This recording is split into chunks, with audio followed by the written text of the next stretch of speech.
என் மரணத்துடைய நிலைமையை நினைத்து பாருங்கள், உங்களுடைய மரணத்துடைய நிலைமையை நினைத்து பாருங்கள்.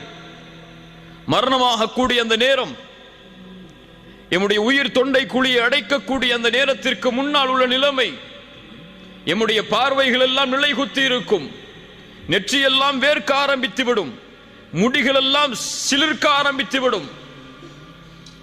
எம்மை சுற்றி எம்முடைய உறவினர்கள் இருக்கலாம், இல்லாமலும் இருக்கலாம்.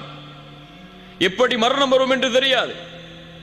தனிமையின் அறையில் இருக்கும் பொழுது, கதவுகள் அடைக்கப்பட்டிருக்கும் போது மரணம் வந்தால் மக்கள் அறிவார்கள் 2-3 நாளுக்கு பிறகுதான் நாம் மரணமாகிவிட்டோம் என்று. ஒருவேளை எம்முடைய உறவுகள் சூழ்ந்திருக்கலாம்,